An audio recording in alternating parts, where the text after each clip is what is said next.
네, 이 경북 상주에서 발생했던 이 이른바 살충제 음료수 사건의 피의자 할머니 박 씨죠. 이 거짓말 탐지기 조사까지 했습니다. 그 결과가 나왔는데요. 종합적으로 분석해 보니까 진술이 거짓이었다 이렇게 판명됐습니다. 이런 상황에서 이 혼수 상태에서 의식을 회복한 한 피해 할머니가 기존의 경찰 수사를 뒤집는 증언을 해서 사건이 또다시 미궁 속으로 빠지는 것 아니냐 이런 우려 섞인 목소리도 나오고 있습니다. 관련 내용 짚어보겠습니다. 최 변호사님, 네. 이 살충제 음료수 사건 정말 이 모든 시청자분, 국민 여러분 도대체 이게 누가 이 짓을 했을까 정말 궁금한데 이 피의자로 지금 지목된 박모 씨에 대한 이 거짓말 탐지기 조사 결과가 결국은 이 종합적으로 나왔어요. 결국은 이제 진술이 허위다. 이렇게 됐을 경우에 이제 검찰이 앞으로 이제 기소를 할 것으로 이제 보이는데 어떻게 됩니까? 결론적으로 그 안의 과정을 간단하게 설명하면은 이른바 심리 테스트 3중 세트가 있습니다.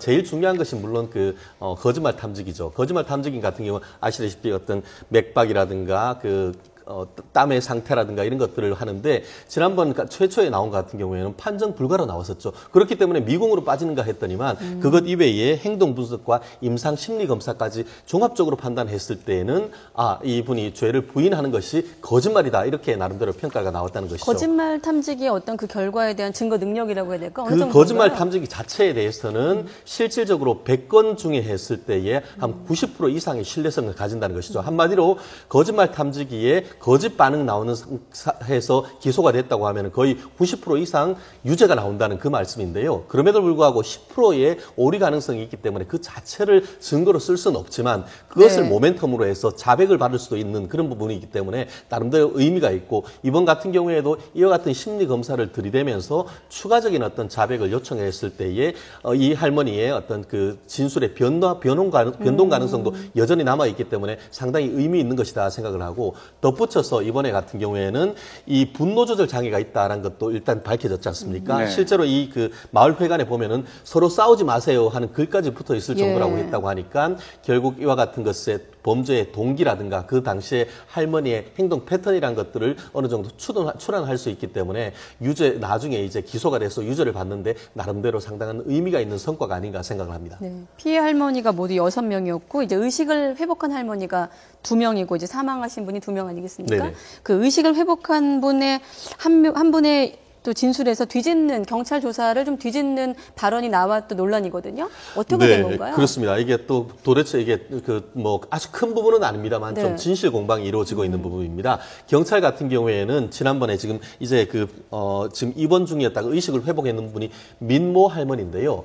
지난번 경찰 수사하는 동안 민모 할머니가 의식을 회복하지 못한 상태에서 이 피의자인 박모 할머니가 내가 민모 할머니 집에 가서 과일도 먹고 하다가 이제 갔다라고 했는데 그 반면에 경찰 같은 경우에는 민모 할머니 집에 박모 피의자가 간 적이 없다라는 식으로 수사를 발표를 했는데 정신이 깨어난 민모 할머니가 그때 우리 집에 와서 같이 놀다 갔는 거는 맞다라고 했기 때문에 일정 부분 수사에 다시 한번 무엇이 진실인지 확인할 필요가 있는 것이고 그럼에도 불구하고 경찰 같은 경우에는 일부 어떤 사실관계에 오류가 있을지 모르지만 큰 어떤 수사의 흐름에는 어떤 차이가 없다 이런 식으로 밝혀지는데 이와 같은 수사의 신뢰성과 관련되는 부분이기 때문에 돌다리도 하나씩 두드려서 확인하는 그런 어떤 검찰의 수사의 노력이 필요합니다. 자, 검찰이 보강 수사를 거쳐서 오는 15일에 이제 구속 기소할 방침이다 이렇게 알려지고 있습니다.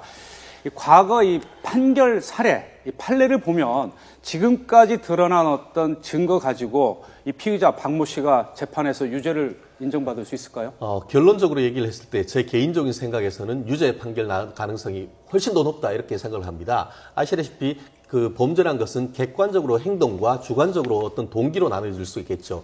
지금까지 이제 구속영장을 신청했을 때에 영장을 법원에서 발부했는 사유는 봤을 때는 예컨대 이제 주머니 속에 어떤 농약이 묻었고 그리고 그 이외에 어떤 119 어떤 차가 왔을 때의 행동 패턴이나 이런 간접 증거를 봤을 때에 이분이 사이다에 농약 넣었을 가능성이 매우 높다라고 생각을 하고 중요한 것은 살인죄는 이른바 동기범죄인데 그럼 왜 동기를 했느냐? 그 부분에 대한 추가적인 어떤 합리적인 의심을 배제할 정도의 어떤 나름대로의 그 검찰이 네. 근거를 댄다고 한다고 하면은 이 사건 같은 경우에는 우리가 생각하는 것보다는 유죄가 나올 가능성이 훨씬 높지 않나. 그 마을에 그렇게 어떤 할머니가 추측합니다. 막 울더라고요. 네네. 빨리 이 사건이 좀 해결이 돼야 이 마을도 다시 슬픔에서 좀 빠질 수 있을 것 같습니다. 예. 네.